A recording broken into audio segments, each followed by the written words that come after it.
नमस्कार शेतकरी मित्रांनो, आज 3 डिसेंबर 2025 आहे आणि आज आपण अद्रकीच्या प्लॉटवरती आलो होतो. इथे येण्याचं प्रमुख कारण म्हणजे आज वेगळे 2-3 आहे. भरपूर शेतकऱ्यांनी सांगितले की शेवटच्या स्टेपमध्ये आपण काय खताचं नियोजन केलं पाहिजे आणि येणाऱ्या काळामध्ये बाजारभाव कसे राहतील याचा एक अंदाज सांगावा आम्हाला. कारण की बाजारभाव तर कोणी सांगू शकत नाही. आजपर्यंत जगामध्ये असा कोणी नाही झालेला की ज्याने बाजारभाव ॲक्युरेट सांगितलेले.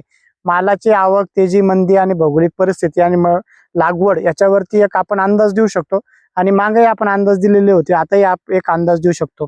तर आज बघायला गेलं तुम्ही तर प्रामुख्याने आता हा प्लॉट आहे. भरपूरशा ठिकाणी लोक पोटॅशयुक्त खतं देत आहे. तर तुम्हाला पोटॅशयुक्त खत देणं गरजेचं आहे. पोटॅशियम सोनेट देऊ शकता, 0050 देणं टाळावं. पोटॅशियम सोनेट देऊ शकता, 13-045 देऊ शकता. किंवा तुम्हाला द्यायचं झालं तर तुम्ही आणखी लिक्विड पोटॅशी त्याच्यासाठी देऊ शकता. भरपूर शेतकरी विचारताय की पांढऱ्या मुळ्याचं काम आणखी आहे का. तर आपण मागे सांगितलं होतं की पांढऱ्या मुळे तुम्ही चेक करत राहणं गरजेचं आहे. यावर्षी काय झालं, हा जो पाला करपलेला आहे, मध्यंतरीची धुई आली होती.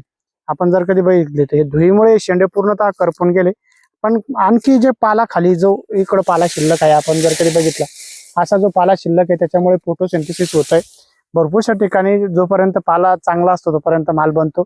आता डिसेंबर महिना चालू आहे, डिसेंबर एंड पर्यंत थोडंफार लोक सोडणार आहे. पण ज्या काळपोटी जास्तीच्या जमिनीत तिथं पाला बसतोय. भरपूरशा शेतकऱ्यांना आणखी एक समस्या जाणवत होती. आपण जर कधी बघितली तर इथं असे हे जे फुलं असतात, हे जे फुलं आलेले असे गळून पडलेले आणि ते म्हणताय की आपण याला बुरशीनाशक वगैरे सोडलं पाहिजेत का.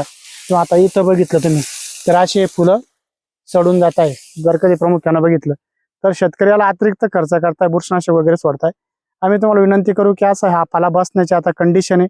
खाली हॉर्बल नॉर्मल थोडं असं हे झालेलं असतं पीस, पण ते काही नाही, ते मॅच होऊन जातं. हे सड वगैरे नाहीये, हे पाला बसण्याचे आता सिम्पटम आहे.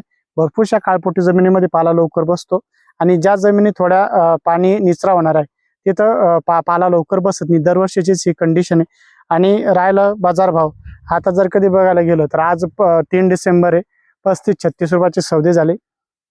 1-2 व्यापाऱ्यांच्या चढामध्ये 2-1 रुपये मागं पुढे होऊ शकतात.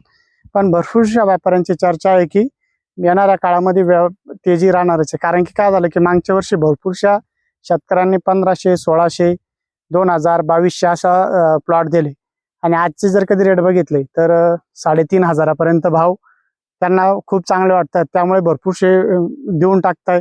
त्या ठिकाणी रब्बीमुळे प्लॉट दबून जाणार आहे. आणि ऑलमोस्ट आपल्याकडे काय झालं की 15 मे पासून पाऊस चालू झाला. 15 मे पासून पाऊस चालू झाला तो डायरेक्ट नोव्हेंबर पर्यंत पाऊस राहिला.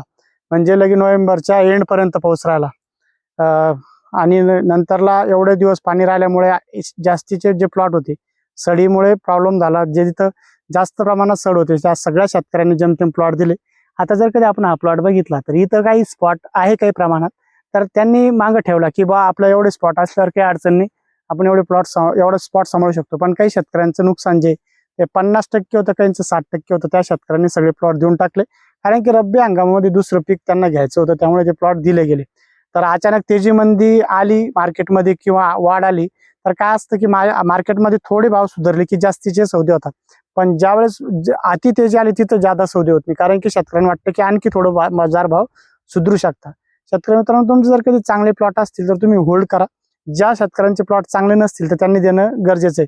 काही शेतकऱ्यांमागे आर्थिक काही कारणं असू शकतात, काही आर्थिक त्यांचे व्यवहार असू शकतात, ते नील करायचं असेल त्यांनी प्लॉट देणं गरजेचं आहे. पण ज्या शेतकऱ्यांना आर्थिक गरज नाही अशी शेतकऱ्यांनी थोडे दिवस प्लॉट होल्ड केले तर सगळ्यांना एकदम जेमतेम माल भाव भेटतो. कारण त्याचं काय असतं की बाजारामध्ये एकदम आवक वाढत नाही. बाजारामध्ये स्टेप बाय स्टेप आवक वाढली तर 100% भाव वाढतीलच. कारण की आता जर कधी बघायला गेलं डिसेंबर, जानेवारी, फेब्रुवारी, मार्च, म्हणजे मार्च महिना येऊस तर बियाणं जोपर्यंत मार्चच्या पहिल्या आठवड्यापासून बियाणं चालू होऊन जातं ते एप्रिलच्या दुसऱ्या आठवड्यापर्यंत किंवा एप्रिल 20 तारखेपर्यंत बियाणं चालू होतं. म्हणजे 1.5 महिना तुम्हाला जेमतेम बियाण्यासाठी राहतो. आणि हे 4 महिने 5.5 महिने माल विकायलाय. त्यानंतर आणखी तुम्ही मे पर्यंत प्लॉट काही लोक ठेवतात, काही लोकांना खोडवा पण ठेवायचा आहे.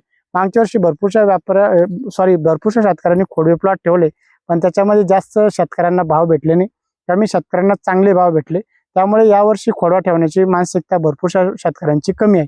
कारण की तसंही चोपणयुक्त जमिनी असतील किंवा जास्त काळपोटी जमीन असतात तिथं खोडवा जमतच नाही. कारण की पांढऱ्यामुळेची डॅमेज झालेल्या असतात सुप्तावस्था गेल्यामुळे.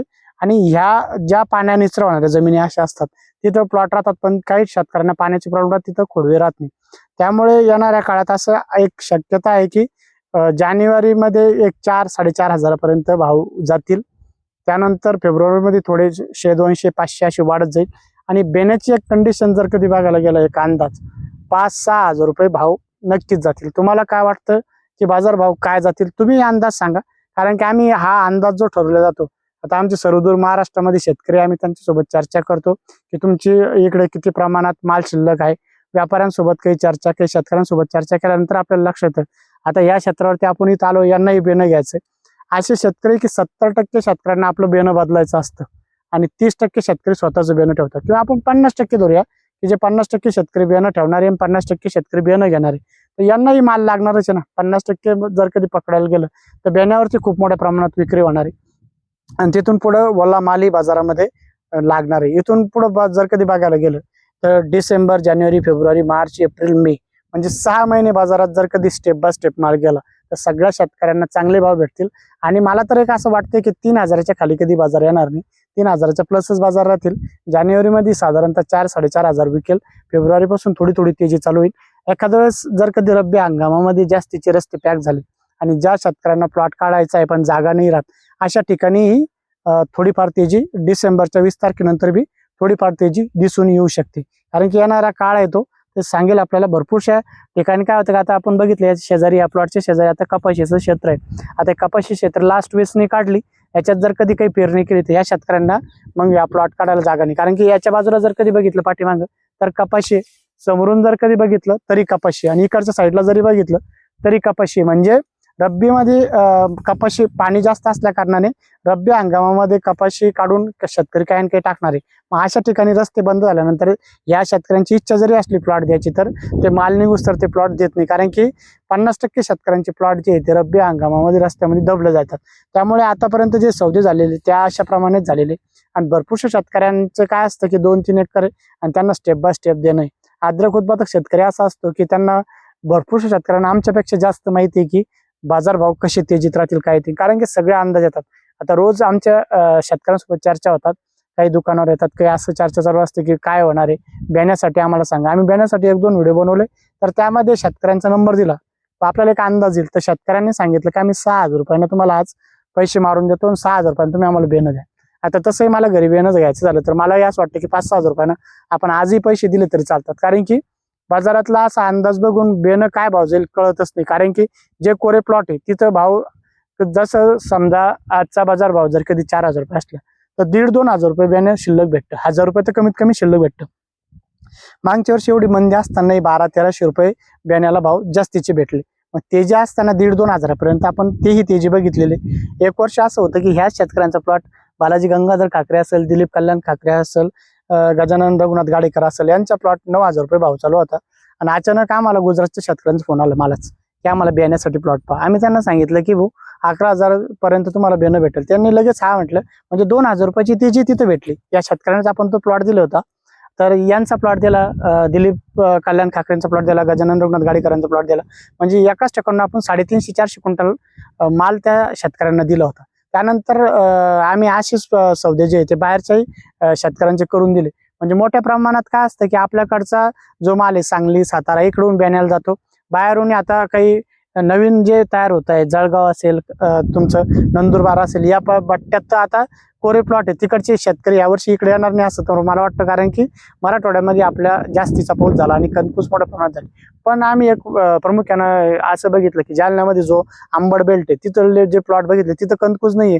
कारण की फ्रेश प्लॉट आहे आणि पाण्याचा निचरा होणाऱ्या जमिनी, अतिरिक्त पाण्याने तिथं सडल्या नाही, तर तिथले प्लॉट बेण्यावरती जाऊ शकतात. आणि काही आपल्या पट्ट्यात बी असे प्लॉट आहे की ते लागलेले नाही. पण आपल्या पट्ट्यातले 10% असे प्लॉट असतील की ते कोरे असतील. पण 90% प्लॉट जरी तुम्ही बघितलं तर आता हा जर कधी आपण प्लॉट बघितला तर असं वाटतं की लागलेला नाही, पण याच्यामध्ये एक 5-10% प्लॉट लागलेला आहे. या शेतकऱ्यांना बेणं बदलायचं आहे. शेतकरी मित्रांनो, असा एक अंदाज आहे बेण्यावरती 5-6 हजार रुपये भाव जाईल. जानेवारीमध्ये 4-4.5 हजार, फेब्रुवारीमध्ये 5 हजारापर्यंत जाऊ शकता. मार्चमध्ये तसे भाव खेळते राहतील. पण येणारा अंदाज आहे, हा एक अंदाजच ठरवा. भरपूरशा शेतकऱ्यांनी आम्हाला विनंती केली होती की तुम्ही अंदाजवर एक व्हिडिओ द्या. म्हणलं भाऊ आम्ही अंदाज देतोय, पण काय असतं काही शेतकऱ्यांचे निगेटिव्ह विचार पण असतात त्याच्यामध्ये. आपलं काय वास्तविक आपण ही चर्चा केलेली आहे. आम्ही काही बाजारभाव सांगणारे एवढे मोठे काय पंडित नाही. आणि जगामध्ये असं कुठलाही पंडित जन्माला आलेला नाही की तो बाजाराचं प्रोटेक्शन करेल, म्हणजे बाजारभाव सांगू शकतो. कुठल्याही कमोडिटीची जे शेती विषय काय त्या कम्युनिटीचा बाजारभाव कोणी सांगू शकेल. तुम्हाला जर कधी काही शंका असेल, काही अडचणी असतील तर कमेंट बॉक्समध्ये टाका. आणि एवढं काम करा की तुमच्या पट्ट्यामध्ये किती अद्रक शिल्लक आहे आणि तुमच्या इथं तुम्हाला काय वाटतं की मार्च, जानेवारी, फेब्रुवारी या महिन्यामध्ये काय तेजी येऊ शकते. तुम्ही जर कमेंट बॉक्समध्ये कळवलं तर आपल्याला त्याच्यावरून एक अंदाज बांधता येतो. तुम्हाला जर आमचा व्हिडिओ आवडत असेल व्हिडिओला शेअर आणि फॉलो करायला विसरू नका. धन्यवाद.